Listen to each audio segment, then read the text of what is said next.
everyone, to A Dose of Wisdom Real Estate Podcast. I am your host, David Stein, and today we have the privilege of having as our guest Bess Freedman.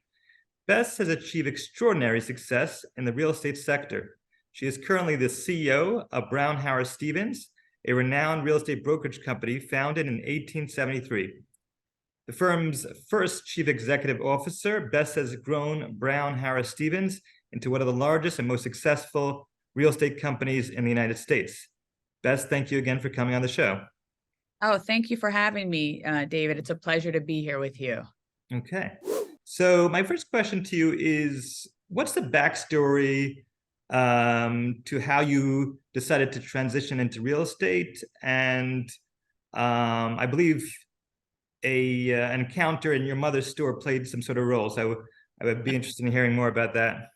Yeah, I'm happy to share that story. My mom, Sylvia, had a knitting store called the Wool Gathering on East 84th Street for many years. And it was a great place. A lot of people got together there and, they'd have a table where everybody would knit. And when I had my daughter, she was a newborn, and I went into the store one day. I was working at Legal Aid at the time as a lawyer on maternity leave. And I met this woman who was a knitter. Her name is Adrienne Berman, who is currently an agent with us at Brown Harris Stevens. And we just got to chit-chatting. Anyway, I was supposed to go back to work at Legal Aid, but she started talking to me about real estate. She was a real estate agent at Corcoran, and encouraged me, said, you'd be great. You're a lawyer. You're smart. It's interesting. It's fun. It's New York City.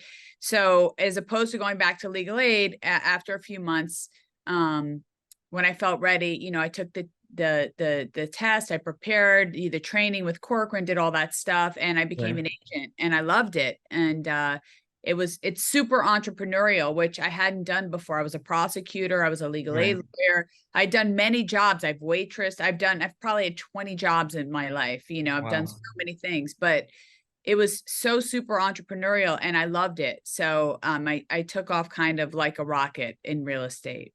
Mm-hmm.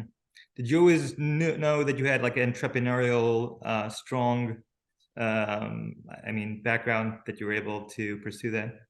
I knew that I was a hard worker and like to do a lot of things. I always, like, since I was 11, I've always worked and done things. I've always wanted a job and been a busy person. I did not realize how much I would love real estate until I got into it. And, people think that, real estate is easy. They don't understand that it really requires, knowing the inventory and getting to know people, building relationships. But it is entrepreneurial, and that the sky is the limit. As much as you put into it is what you can get out of it. And I found that to be incredible. Like, nobody capped what I could make. It was all up to me. If I wanted to work while, the baby is sleeping, I could work as much as I wanted. And I loved it. And so it really showed me that I did have that spirit and that I was good at it. Right. Okay. Yeah, I have to agree with you on that. I'm a lawyer as well, and I enjoy the real estate industry. So real estate is really at least in residential, is very much the relationship business versus it's people. It's connecting with people. It's building trust with them. So they rely on you, and they want to work with you, and they want to refer you to people. And it's not just what people think it is from television. It is really something else. It's it's a lot of work. It's not easy, despite what people might think. It requires a lot of hustle, really a lot of, and you only get paid for results.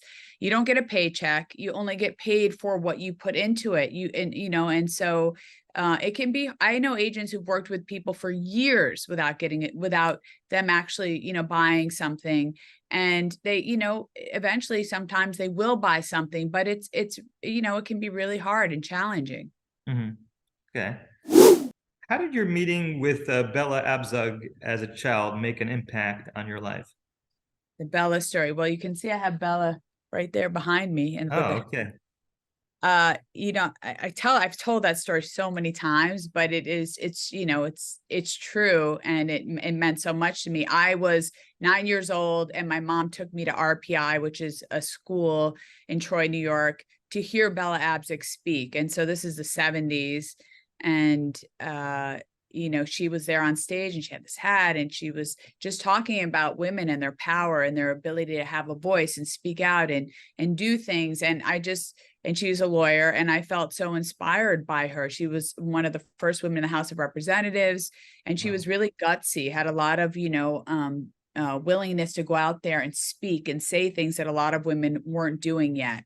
And so I looked at my mom and it was like, I think I want to be a lawyer. And I went home that day. I still have, the little scrapbook where I wrote, that I met Bella and that she's amazing and I wanted to be a lawyer. So I think she lit a sort of a fire in me when I listened to her and saw her. Not that I didn't look up to my mom and think she was wonderful, but it showed me that women can do many things and not to rely on someone else, like to be independent. And I said to myself, I'm always going to be independent. I made that commitment to myself at an early age, and I have followed through on that, I will say. Right. Yeah. Wow. That's quite profound. What is your take on the importance of having a mentor? And have you had a mentor in your career? Such a good question. I love that. Yeah, I've been fortunate. I've had many mentors in my career. Perhaps the most profound, important in my life, someone who I'm very close to, just texting today. His daughter was my intern over the summer. His name is Danny Barnett, and he was my boss when I was a prosecutor in Maryland. And I have a photo of us right here because he was here recently and we had dinner. And he really, gave me my first shot at, being a prosecutor, which was a big deal for me back then, finishing law school and working with him. And he taught me a lot, and he believed in me, and he spent extra time with me, and he was really a mentor. And still to this day is someone I go back and read his text messages to me sometimes, and I get emotional because he inspires me to want to be better. He's an inspiration. So he is certainly a mentor and a lifelong friend who I love so much. And another mentor I would just mention is Hall Wilkie, who's been at Brown Harris a long time. You've probably heard of him. He's an icon in our industry. I came to Brown Harris to work with Hall, and he is, I call him the Michael Jordan of real estate. He is an ace. He's Gucci, as my son would say. He knows so much, and he's such an earnest and fine person. And I love him to death. And he's taught me so many things. And we also have a lifelong friendship. He's family to me. And also professionally, we get along. We're like peas and carrots. We get along so well, and we complement each other. My strengths, are maybe not his, and vice versa. And we've never gotten in each other's way. The whole decade I've been here, we just, love each other. He says, you do what you do, I do what I do. And, only in that situation would I be able to, become CEO in an environment where he was here, first running the company. So, I'm fortunate. Had a lot of good people in my life, plenty more to mention, but those two really stick out. Okay. What was your experience like when you first started at Corcoran? And can you describe your initial successful listings that got you started? Yeah, I mean, so Corcoran back then, so we're talking, 20 years ago when I started, Barbara was still there. She was there just for 1 year until then she left. But it was a very different environment. We didn't have this aggressive recruiting, and it was, the firms were kind of, they didn't do what they do today. It was a different vibe. It felt really good and fun, and people were connected, and the agents really helped each other. And I felt a lot of support, and I loved the group that I was working with. But what intrigued me the most was that back then people would look in the newspaper for real estate. So this is 20 years ago, right? So 2 decades ago. And there was this thing called FSBOs. You know what those are, right? For sale by owner. Yeah. So people would say, when you do training, when I did training at Corcoran, they said, you can go, you find these FSBOs, the owners are trying to sell their apartments.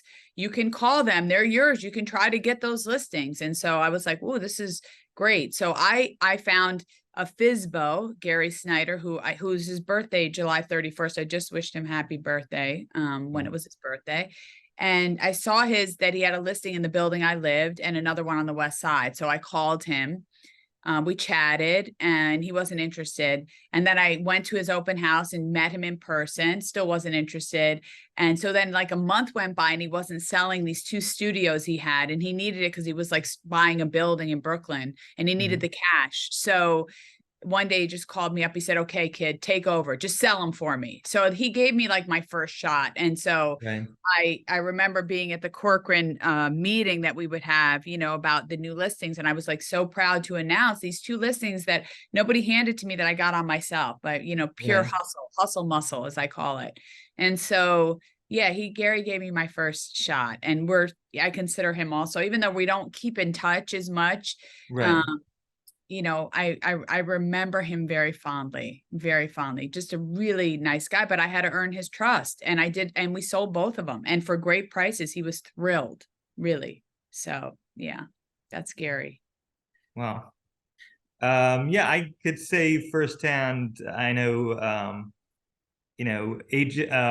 real estate brokers are much more effective at selling properties than, people selling it on their own.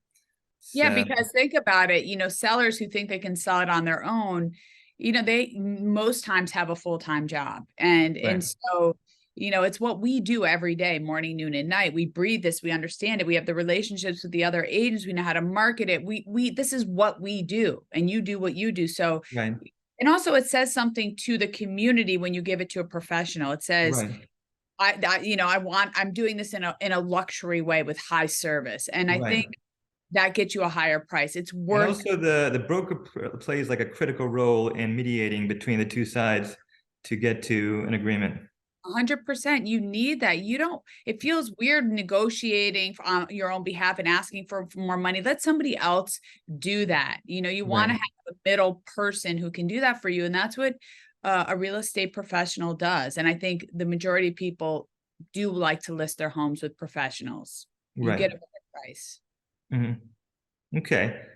Well, thank you again for taking the time, and for your words of wisdom. I hope. Um, Can only hope. yes. And hopefully we could have you again sometime. Love it. Take care of yourself. Enjoy the rest of the holiday weekend. All right. Take care. Take Bye-bye. care. Bye.